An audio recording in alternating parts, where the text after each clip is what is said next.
Another summer day has come and gone away from Paris or Rome, but I wanna go home.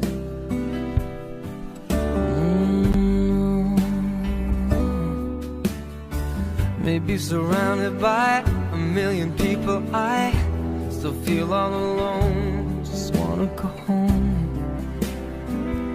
Oh, I miss you, you know.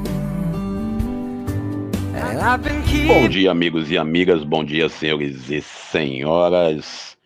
Estamos nós nessa terça-feira, dia 16 de abril de 2024, olhando um pouco das notícias de ontem à noite, né? Ontem eu pelo menos vi 3 jornais, né? Assisti pelo menos pela televisão, e a gente, na época do lavajatismo, eu mesmo fui um dos que coloquei as minhas falas concordando com a investigação, dizendo que devia se investigar e etc e tal. A gente nunca pode negar isso, porque se a gente negar as nossas escolhas, a gente está sendo hipócrita, né? Quantas vezes a gente escolheu um caminho para ir para um certo lugar e o caminho não bateu, não foi aquele caminho esperado? Talvez o que a gente não perceba às vezes, que esse caminho não é o melhor caminho para nós que estamos na direção, né, certa. E aí, a gente entra nesse contexto aqui, falando da Lava Jato, né, lavajatismo que tomou o Brasil há um tempo atrás, aonde a juíza, né, Gabriela Hatz, foi afastada ontem, né, da CNJ, né? Por quê? Porque percebe nela uma falta de capacidade, ou uma, vamos dizer assim, uma um leve uso da justiça para fins instrumentais. A gente fala assim, mas a Lava Jato não pegou um bocado de dinheiro de volta, a Lava Jato não condenou um bocado de gente que era corrupta. Verdade, pode ter até pego o dinheiro de volta, mas o problema todo é como que isso repercutiu.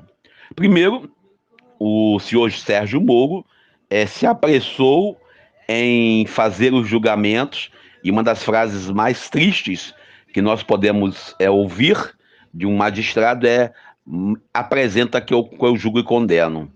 É uma frase triste. Então ontem o superior, né, lá o magistrado, né, foi afastada, ela foi afastada da função dela.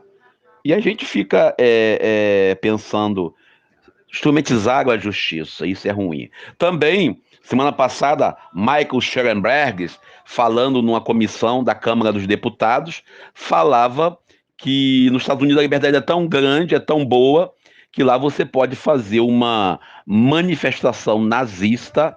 YouTube, por favor, não bloqueia meu vídeo, né? Nem coloca ele como uma situação por causa dessa frase, num bairro judeu. É uma defesa idiota. Essa liberdade de expressão que alguns defendem é uma liberdade de burro, desculpe, mas o termo vai ser esse, aonde você tem direito de vilipendiar, de desrespeitar o outro. Isso não é liberdade de expressão, isso é liberdade de cometer crimes.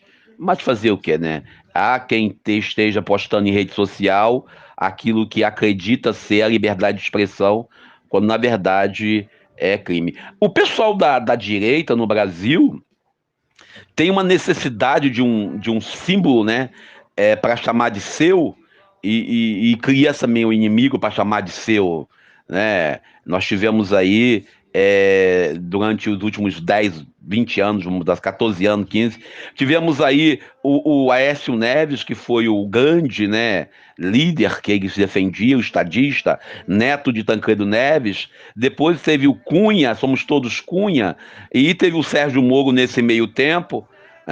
Depois veio o embusteiro chamado Messias Bolsonaro, o falso Messias, e aí vai surgindo aí os heróis absurdos, e agora o último herói deles é o tal do Elon Musk. Gente, a liberdade de expressão envolve consciência daquilo que nós somos e daquilo que nós queremos ser. Agora, não dá para a gente ficar omisso diante dessa realidade, quando você vê claramente o país sendo vilipendiado e desrespeitado nas suas leis, nas suas normas, no seu direito, quando alguém vai lá para a internet ou vai lá para o Tribunal Internacional denunciar aquilo que não existe. Mas deixemos quieto, porque a justiça está aí e no tempo certo ela acontece.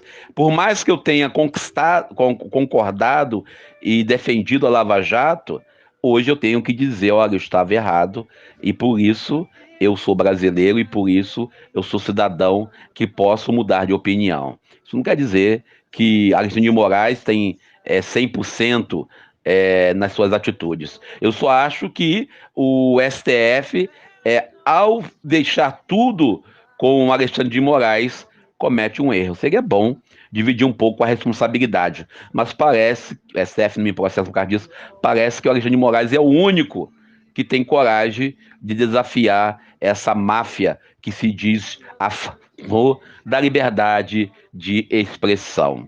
Vamos para o Evangelho do dia, que o nosso horário já está estourado.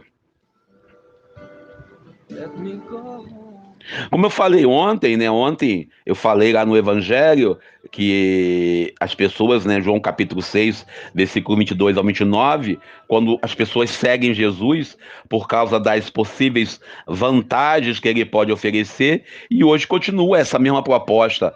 As pessoas querem seguir Jesus por causa da possibilidade de receber algo em troca.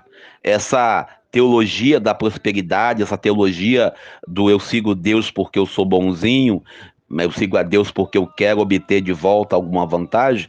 Aí eu lembro de Padre Alcides, aqui da paróquia do Senhor do Bonfim, há um tempo atrás, quando ele foi pároco aqui, ele falando que seguir a Deus para pedir algo em troca é um dos segmentos mais falsos. Não seremos melhor do que Judas Iscariotes.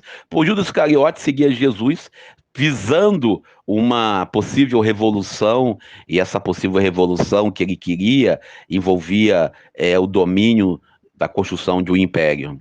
Hoje, em tempo em que nossas igrejas, eu falava isso outro dia também, em que nossas igrejas, seja ela protestante ou católica, se tornou império, aonde padres, bispos e diáconos e também, por que não, leigos, visam manter uma estrutura de poder. Hoje, a comunidade, no contexto de Jesus, questiona se o pão que Jesus oferecia era um pão que ia dar retorno. Tem uma frase famosa usada pelo o pessoal da área de saúde, também da área de nutrição: você é aquilo que você come. Jesus, quando se apresenta como o pão da vida, como se apresenta como alimento que vai nos salvar, que vai dar a vida eterna, ele diz que ele quer fazer parte do nosso ser, dentro de nosso ser, a partir daquilo que nós somos. Jesus tem que ser a nossa motivação, a nossa força motriz para caminharmos perante a realidade do mundo. Adorar Jesus na Eucaristia, para quem é católico, adorar Jesus na hóstia consagrada é uma obrigação, mas defendê-lo e respeitá-lo na pessoa do próximo também é uma obrigação. O Evangelho de hoje é um questionamento sério sobre a nossa capacidade de seguir Jesus. A Boa Nova de hoje ainda nos questiona se de fato nós estamos nos alimentando de Jesus a partir da sua palavra, a partir do culto dominical, do culto semanal ou diário, ou se nós estamos apenas fazendo cena. Tem uma frase que a gente aprende lá no Instituto Teológico: quem come pão só pode trazer para a realidade o alimento do pão. Aqueles que se alimentam de Jesus, ele consegue transcender a realidade do mundo e levar Jesus para o outro. Que possamos nós, nesse dia, celebrarmos esse alimento que é força eficaz para o nosso corpo e para a nossa alma. E por isso, fiquemos com Deus. Eu sou Daniel Nonato. Each one in line or two. I'm fine, baby, how are you? Well, I would send them, but I know that it's just not enough. My words were cold and flat, and you deserve more.